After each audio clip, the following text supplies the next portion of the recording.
दुनिया का हर एक व्यक्ति, भले वो यीशु को नहीं जानता है, लेकिन फिर भी वो उस चीज की वो चाहत रखता है, और उसके दिल में चाहत है मोक्ष पाना, मुक्ति पाना, उद्धार पाना। और मनुष्य कैसे अलग अलग चीजें करता है और अलग अलग चीजों से वो सोचता है कि मैं बहुत अच्छा करूंगा तो उससे मेरे कामों के द्वारा मेरा उद्धार हो जाएगा, जबकि बाइबल उसके विपरीत हमें सिखाती है। आज से 4-5 महीना पहले हम लोग देख रहे थे कि हमारे इलाहाबाद में कितना सारा भीड़ था, और वो जो भी आते थे उनका एक ही लक्ष्य रहता था कि वहां हम जाएंगे तो हम अमृत पाएंगे, और हम हमारा मोक्ष होगा, हमारा उद्धार होगा। लेकिन बाइबल ऐसा कुछ भी नहीं सिखाता है कि ऐसा होगा। अगर मनुष्य के कामों से ही वो खुद के कामों से ही अगर वो उद्धार पा जाते, तो फिर परमेश्वर का उद्धार का कोई मतलब ही नहीं है। तो परमेश्वर की एक योजना है उद्धार का, और वो उस उद्धार को वो हर एक मनुष्य को देना चाहता है। क्या चाहता है कि हर एक व्यक्ति उसके पास आए और वो एक नए जीवन को प्राप्त करे। जैसे हम पहले ही देखते हैं कि परमेश्वर आपसे प्रेम करता है, और आपके जीवन के लिए योजना है उसके पास। आमीन। हम किस तरीके से जीते हैं ये मायने नहीं रखता है, लेकिन वो परमेश्वर के पास योजना है। और जब हम उसके पास आते हैं ना, वो उस योजनाओं में हमें ढालना शुरू कर देता है। अगर हम यूहन्ना के अध्याय 3 के वचन 16 को जब हम पढ़ते हैं, तो यहाँ पे लिखा है, क्योंकि परमेश्वर ने जगत से ऐसा प्रेम रखा कि उसने अपना इकलौता पुत्र दे दिया, ताकि जो कोई उस पर विश्वास करे वह नाश ना हो परंतु अनंत जीवन पाए। आमीन। ये मसीही जीवन में जो लोग विश्वास करते हैं, जो लोग बाइबल पढ़ते हैं, जिन्होंने बाइबल के वचन को सुना है, वो बाइबल का कोई और वचन उन्हें याद हो या ना हो, लेकिन ये एक ऐसा वचन है जो हर एक व्यक्ति को बहुत जल्द से जल्द याद आ जाता है। क्योंकि यहाँ पे दिखाई देता है कि परमेश्वर ने किसी विशेष जाति, विशेष धर्म के लिए वो अपने आप को इस दुनिया में नहीं दिया है, और वो ये नहीं कहता है कि मैं किसी विशेष धर्म या जाति से मैं प्रेम करता हूँ, बल्कि वो कहता है कि परमेश्वर ने जगत से ऐसा प्रेम रखा कि उसने अपना इकलौता पुत्र दिया है। और ये भी कहता है ताकि जो कोई विश्वास करे, वो ये नहीं कहता है कि वो पंडित है, ठाकुर है, ब्राह्मण है, पनिया है, कोई छोटी जात का चमार है, पासी है, ऐसा किसी एक जाति के लिए नहीं कहता है, लेकिन वो कहता है सबके लिए, ताकि जो कोई उसके ऊपर विश्वास करे वह नाश न हो परंतु अनंत जीवन पाए। तो परमेश्वर के पास योजना है हर एक व्यक्ति के लिए, कैसे वो उस उद्धार के पास आ सकता है, उस मोक्ष के पास वो आ सकता है। यूहन्ना 10 अध्याय उसके 10 पद में कहता है, चोर किसी और काम के लिए नहीं, परंतु केवल चोरी करने और घात करने और नष्ट करने को आता है। और वचन ये कहता है कि मैं इसलिए आया हूँ कि वे जीवन पाए और बहुतायत से पाए। आमीन। यीशु मसीह इस दुनिया में आए हैं तो वो लोगों के लिए जीवन को लेकर के आए हैं, ना कि मृत्यु को। लोग मृत्यु में फंसे हुए थे, लेकिन यीशु उन्हें जीवन देने के लिए आया। ये उसकी योजना का हिस्सा है। वो चाहता है कि लोग जब जीवन पाए तो वो बहुतायत से पाए। जो कोई विश्वास करे वह नाश न हो, हर एक के लिए खुला ऑप्शन, एकदम दरवाजा एकदम खुला हुआ है। वो किसी के लिए भी वो अपने दरवाजे बंद नहीं करता है। आमीन। और जब हम दूसरे स्लाइड में आते हैं, दूसरी चीज में दूसरा ये है कि मनुष्य पापी है, और परमेश्वर से अलग किया गया है। ये कब हुआ, कैसे हुआ, इसको जानना है तो सबसे पहले हमको उत्पत्ति पढ़ना पड़ेगा। मनुष्य पापी है और परमेश्वर से अलग किया गया है। कैसे मनुष्य पापी हुआ, कैसे वो परमेश्वर से अलग हुआ, इस कहानी को अगर पढ़ना है तो आपको उत्पत्ति के पहले अध्याय से 10 अध्याय, 50 अध्याय पूरा आप पढ़िए। आप देखेंगे कि कैसे मनुष्य जो परमेश्वर के स्वरूप में था, परमेश्वर के साथ में था, लेकिन परमेश्वर की आज्ञाओं को ना मानने के वजह से वो परमेश्वर के विरोध में गया और वो परमेश्वर से अलग किया गया। इसीलिए रोमियो 3 अध्याय उसका 23 पद, कोई अगर पढ़ सकते हैं तो जरूर पढ़े।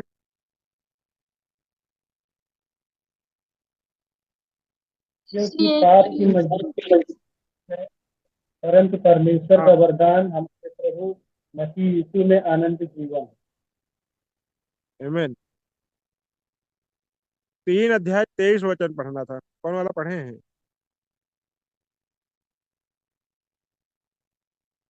इसलिए कि सब ने पाप किया और परमेश्वर की महिमा से रहित हैं। हाँ, बाइबल ये सिखाती है कि सब मनुष्य ने पाप किया है। हर एक व्यक्ति, कोई भी व्यक्ति बचा हुआ नहीं है। सब ने पाप किया और वो सब जब पाप किए तो वो परमेश्वर के खिलाफ में हो गए। पाप अगर हम करते हैं तो हम परमेश्वर के खिलाफ हैं, और हमें परमेश्वर के खिलाफ नहीं होना है तो हमें परमेश्वर के पास आना होगा। और रोमियो 6 अध्याय 23 पद, इसको भी पढ़िए। क्योंकि पाप की मजदूरी तो मृत्यु है, परंतु परमेश्वर का वरदान हमारे प्रभु यीशु मसीह में अनंत जीवन है। पाप की मजदूरी, हम सभी लोग जब मजदूरी करते हैं, जब हम कोई अपना काम करते हैं पैसा कमाने के लिए, तो हम जाते हैं दिन भर काम करते हैं, तब हमें मजदूरी मिलती है ना। हम कोई भी काम करते हैं तो उसकी हमें मजदूरी मिलती है। उसी तरीके से जो मनुष्य जन्म से लेकर के उसके मृत्यु तक वो जो कुछ भी अपने जीवन में करता है, वो जो भी पाप उसने किया है उसकी मजदूरी उसको मिलनी है, मृत्यु। और बाइबल जब मृत्यु की बात करता है तो वो वाली मृत्यु की बात नहीं करता है कि वो व्यक्ति मर गया है, गए 4 लोग उठाए और उसको घाट पहुंचा दिए, शमशान घाट में। बाइबल ये इस मृत्यु की बात नहीं करता है। बाइबल जब बात करते हैं मृत्यु की, तो वो मृत्यु अनंत काल की मृत्यु की बात करता है। कोई ये ना सोचे कि बस हम जो शारीरिक रूप से जिनको देख रहे हैं वो मृत्यु की बात, वो आत्मिक मृत्यु की बात है। अनंत काल का मृत्यु होता है उनका। क्योंकि पाप की मजदूरी तो मृत्यु है, परंतु परमेश्वर का वरदान हमारे प्रभु यीशु मसीह में अनंत जीवन है। हम देखते हैं जब हम प्रभु के पास आते हैं, हम अपने घुटने टेकते हैं, पश्चाताप करते हैं, रोते हैं, हम देखते हैं कि हमारे परिवारों में, हमारे जीवन में जब शांति नहीं थी, परमेश्वर वो शांति लेकर के आता है। खुशियां नहीं थी, प्रभु खुशियां लेकर के आता है। प्रभु सारी चीज बदल देता है। लेकिन वो व्यक्ति के बारे में सोचिए जिसने पाप में आज तक जीवन जिया है और आज भी वो अंधेरे में एक ऐसा दरवाजा को ढूंढ रहा है कि वो दरवाजा उसको मिल जाए और वो दरवाजा खुले तो वो अ, अंधेरे से निकल के वो रोशनी में जाने पाए। अगर कोई व्यक्ति पाप करता है, हमने उत्पत्ति की बात जैसे कि उत्पत्ति में भी आदम आत्मिक रूप में था, लेकिन जैसे ही वो पाप किया, वो आत्मिक मृत्यु उसका हो गया। वो जो परमेश्वर के साथ उसका संबंध था, वो संबंध परमेश्वर से उसका टूट गया। और जब उसका परमेश्वर के साथ संबंध टूट गया तो वो पाप में चला गया और वो परमेश्वर से अलग हो गया। उसका जीवन परमेश्वर से अलग हो गया। आज उस वही हाल है। जो भी व्यक्ति यीशु को नहीं जानता है, जो भी व्यक्ति आज तक पश्चाताप नहीं किया है, अपने पाप को नहीं माना है, वो परमेश्वर के पास नहीं आ सकता है। और इफिसियों उसका 2 अध्याय 8 और 9 वचन भी हम पढ़े।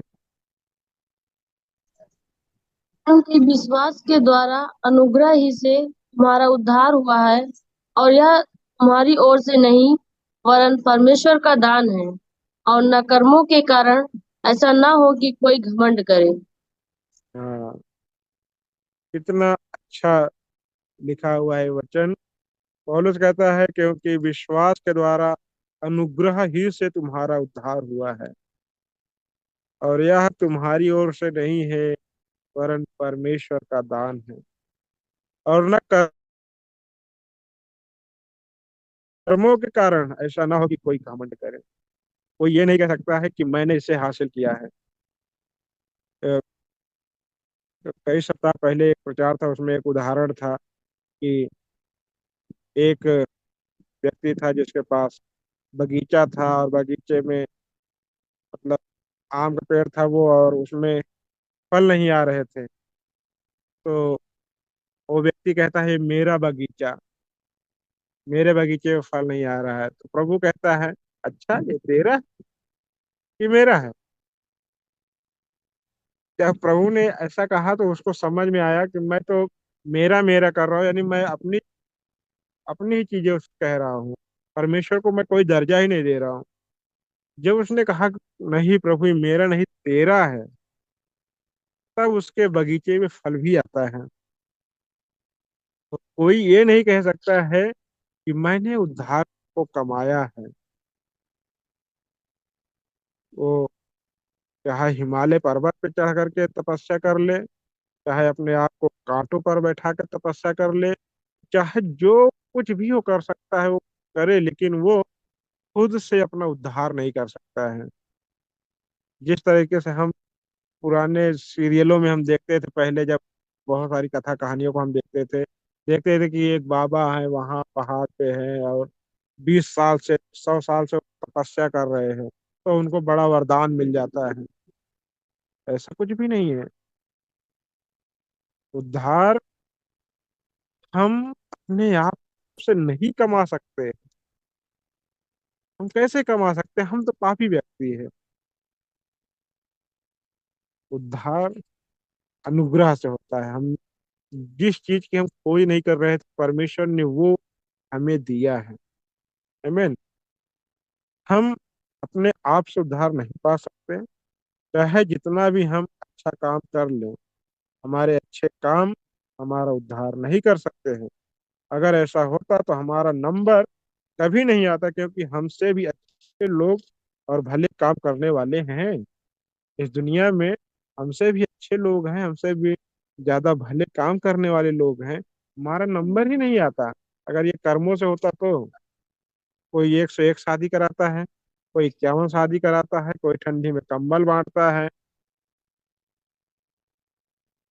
बहुत कुछ करते हैं। गरीबों के पास कपड़े नहीं, उनको कपड़े पहनाते हैं, कपड़े देते हैं, बहुत कुछ कर रहे हैं। अगर ये कर्मों से होता तो हमारा नंबर तो कट गया था, लेकिन ये अनुग्रह से है, इसलिए हमारा नंबर है कि हम उसकी दया से हमारा उद्धार हो सकता है। आमीन। मनुष्य पापी है और परमेश्वर से अलग किया गया है। उसके पाप ने, मनुष्य के पाप ने ही मनुष्य को परमेश्वर से अलग किया है। आमीन। और आगे हम बढ़ते हैं। तीसरा है कि हमारे उद्धार के लिए केवल मसीह ही है। वह हमारे स्थान पर मर गया और जी भी उठा है। आमीन।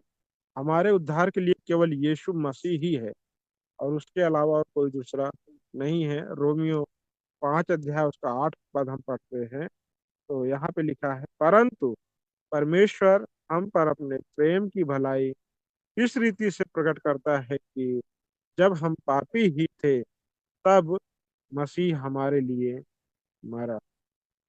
आमीन। ये परमेश्वर की दया है। कोई क्यों किसी के लिए मरे? यहाँ हमारे हमारे अपने परिवार में ही हमारे दुख तकलीफ में कोई खड़ा होने को तैयार नहीं रहता है। मरने की बात तो बड़ी दूर है कि कोई हमारे लिए मरे। लोग बड़ी बड़ी डींगे मार सकते हैं, बड़ी बड़ी बातें कह सकते हैं, लेकिन वो यीशु मसीह के जैसा दिल नहीं रख सकते हैं कि वो किसी के लिए वैसा दिल रखे। परमेश्वर अपने प्रेम की भलाई हमारे पर प्रकट करता है। जब हम पापी थे उसको पता था कि ये पापी लोग हैं और ये अपने से कुछ भी नहीं कर सकते, इनका कुछ भी हो नहीं सकता है, कुछ भी अच्छा नहीं हो सकता है। ये फंस चुके हैं, ऐसे मझधार में फंसे हैं कि ना तो ये इस पार आ सकते हैं ना उस पार जा सकते हैं। लेकिन यीशु आया और हमें, जो हमारा रिश्ता परमेश्वर से अलग हुआ था, वही रिश्ता हमारा उसने जोड़ा है। आमीन। यीशु मसीह हमारे स्थान पर मरा है। उसने हमारे जगह को लिया, यानी कि जहाँ पर हम हैं, जिस भी दशा में हम हैं, उस दशा को उसने खुद अपना लिया, अपने ऊपर कर लिया। और जहाँ पर मुझे मरना था वहां पर वो खुद खड़ा हुआ, वहां पर वो खुद खड़ा हो गया। हमारे ऊपर का सारा इल्जाम वो खुद अपने ऊपर ले लिया। और वो कितना प्रेम हमसे किया है, उसके जैसा कोई प्रेम नहीं कर सकता है कि कोई किसी के लिए अपने प्राण दे। यूहन्ना 14 अध्याय उसका 6 पद, कोई भी जन पढ़िए। उसने उससे कहा, मार्ग और सच्चाई और जीवन मैं ही हूँ। बिना मेरे द्वारा कोई पिता के पास नहीं पहुंच सकता। आमीन। यीशु ने एकदम स्पष्ट से कहा है, दूसरा कोई रास्ता नहीं है, दूसरा कोई दरवाजा नहीं है, दूसरा कोई दुनिया भी नहीं है, वो सिर्फ यीशु है। तो उसने कहा, मार्ग, सत्य और जीवन मैं हूँ। बिना मेरे कोई पिता के पास नहीं पहुंच सकता है। कितना भी उछलना है उछलो, कूदो, नाचो, गाओ, कुछ भी कर लो, जब तक मेरे पास नहीं आओगे तब तक तुम प्रभु परमेश्वर के पास नहीं पहुंच सकते हो। तो हम कितना भी धाम हम यात्रा कर लें, कितना भी जगह पे हम घूम टहर लें, कितना भी हम परिक्रमा कर लें, हम ले हम जाएं, उठते बैठते जाएं, कितना भी हम परिश्रम कर लें उद्धार पाने के लिए, हम खुद से कुछ नहीं पा सकते, हमारी बुद्धि से हम कुछ नहीं पा सकते हैं, जब तक कि हम यीशु के पास नहीं आएंगे। इसलिए यीशु ने कहा कि केवल मैं ही द्वार हूँ, मैं ही मार्ग हूँ और कुछ नहीं है। यीशु मसीह केवल मार्ग है उद्धार का, और दूसरा इस दुनिया में कोई और नहीं है। आमीन। और आगे हम पढ़ते हैं तो 1 कुरिन्थियों उसके 15 अध्याय 3 और 6 पद में लिखा, 3 से 6 पद में, इसी कारण मैंने सबसे पहले तुम्हें वही बात पहुंचा दी जो मुझे पहुंची थी, कि पवित्र शास्त्र के वचन के अनुसार यीशु मसीह हमारे पापों के लिए मर गया और गाड़ा गया, और पवित्र शास्त्र के अनुसार तीसरे दिन जी भी उठा, और कैफा को तब 12 को दिखाई दिया, फिर 500 से अधिक भाइयों को एक साथ दिखाई दिया, जिनमें से बहुतेरे अब तक वर्तमान हैं, पर कितने सो गए हैं।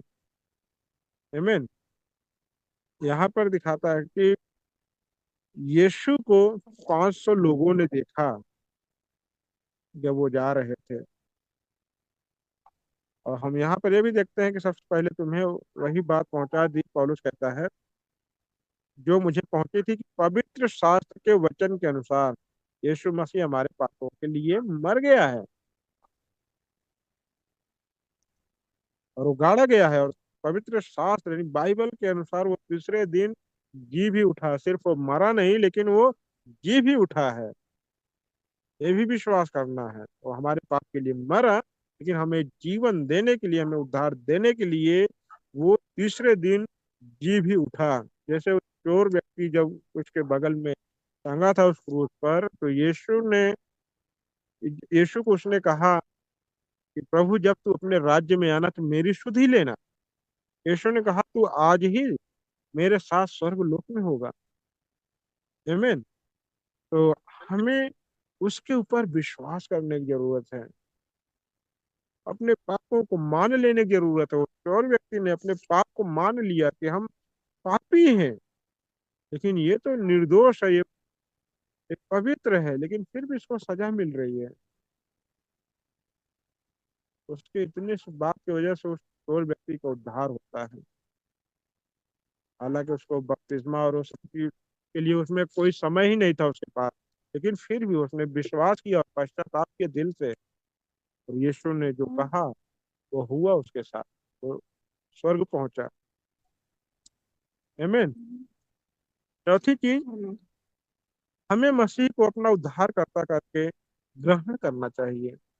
जब तक हम प्रभु को अपना उद्धारकर्ता करके ग्रहण नहीं करेंगे, हमारा उद्धार नहीं हो सकता है। यूहन्ना 1 अध्याय 12 वचन, कोई भी जन पढ़िए।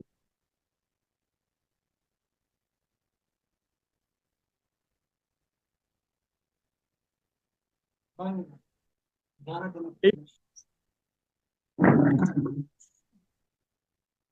लास्ट चलो। यूहन्ना 1 अध्याय 12 वचन मैं खुद पढ़ रहा हूँ। परंतु जितनों ने उसे ग्रहण किया, उसने उन्हें परमेश्वर के संतान होने का अधिकार दिया, अर्थात उन्हें जो उसके नाम पर विश्वास रखते हैं। आमीन। जो लोग उसके ऊपर विश्वास करते हैं, परमेश्वर उनको अपना पुत्र बनाता है, संतान बनाता है, उनको अधिकार देता है। परमेश्वर की संतान होने के लिए यीशु मसीह को हमें ग्रहण करना चाहिए। अगर हमें परमेश्वर के संतान होना है, तो आज ही यीशु मसीह को अपने जीवन में ग्रहण कीजिए। और प्रकाशित वाक्य 3:20 लिखा हुआ है, देख, मैं द्वार पर खड़ा हुआ खटखटाता हूँ। यदि कोई मेरा शब्द सुनकर द्वार खोलेगा, तो मैं उसके पास भीतर आकर उसके साथ भोजन करूंगा और वह मेरे साथ। यीशु मसीह इंतजार कर रहा है कि आप अपने अंदर उसको बुलाएंगे। अगर आपके जीवन में यीशु नहीं है, वो दरवाजे को खटखटा रहा है, क्या उसके आवाज को सुन पा रहे हैं? उस खटखटाने की आवाज को सुन पा रहे हैं? अगर सुन पा रहे हैं तो कहें, प्रभु, मैं पापी हूँ, आप आए मेरे जीवन में। तो जब हम प्रभु के लिए अपने दरवाजे को खोलते हैं, अपने हृदय को खोलते हैं, प्रभु हमारे जीवन को बदल देता है। आमीन। और आगे हम पढ़ते हैं रोमियो 10 अध्याय उसका 9 पद, और ये सबसे मुख्य चीज है, और इसी के साथ हम लोग समाप्त भी करेंगे। रोमियो 10 अध्याय 9 पद, कोई भी पढ़िए, कोई भी जन।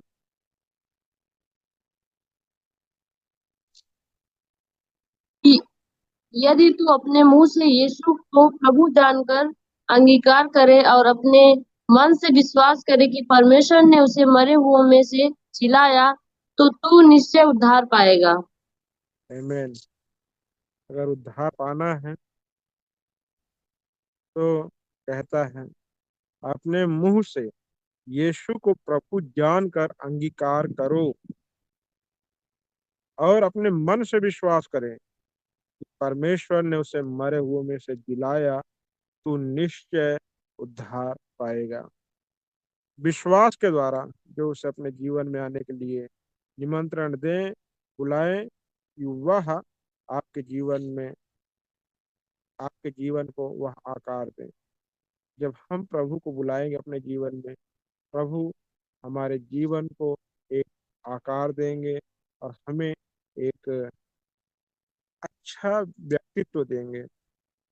जिस तरीके से यीशु का व्यक्तित्व है, वो व्यक्तित्व यीशु हमें देंगे और यीशु का स्वभाव हमारे अंदर आएगा। आमीन। एक उद्धार पाया हुआ व्यक्ति पाप नहीं करता है। एक उद्धार पाया हुआ व्यक्ति पापियों के मार्ग में नहीं खड़ा होता। जैसे कि हम लोग भजन संहिता देखते हैं, न वो उनके मंडली में बैठता है, ना ही उनके युक्तियों के अनुसार चलता है, बल्कि वो परमेश्वर की व्यवस्था से खुश रहता है। आमीन। तो हम सब जाने कि परमेश्वर के पास उद्धार की योजना है, और उद्धार को हम आज देख रहे हैं। कैसे हम मसीह के पास आ सकते हैं? सबसे पहली चीज, परमेश्वर आपसे प्रेम करता है और उसके पास आपके लिए योजना है। दूसरी चीज, मनुष्य पापी है और परमेश्वर से अलग किया गया है, ये भी जानना है। और तीसरी चीज है कि हमारे उद्धार के लिए केवल यीशु मसीह है। यीशु मसीह के अलावा और दूसरा कोई नहीं है जो हमें उद्धार दे सकता है। और चौथी चीज, हमें मसीह को अपना उद्धारकर्ता करके ग्रहण करना है। आमीन। जब तक हम अपने मुंह से अंगीकार नहीं करेंगे कि यीशु ही प्रभु है, यीशु ही उद्धारकर्ता मालिक है, यीशु ही सारी चीजों का रचयिता है, जब तक हम ये नहीं जानेंगे तब तक हम उद्धार से वंचित रहेंगे, उद्धार से दूर रहेंगे। तो उद्धार के लिए हमें यीशु के पास आना है, अपने मुंह से अंगीकार करना है, विश्वास करना है और यीशु को अपने जीवन का मालिक बनाना है। आमीन। परमेश्वर आप सभी जन को आशीष दे। और इस वचन के अनुसार हर एक, आज इस वचन को आप हर एक लोग फिर से देखिए, सुनिए और प्रभु के पास अपने आप को लेकर के आइए। जांचिए, क्या मैंने आज तक प्रभु को अंगीकार किया है? इस रोमियो 10 अध्याय उसके 9 वचन के अनुसार अगर नहीं किया है तो आज ही प्रभु के पास आए और अपने आप को एक नए जीवन में परिवर्तित होते हुए देखें। आमीन।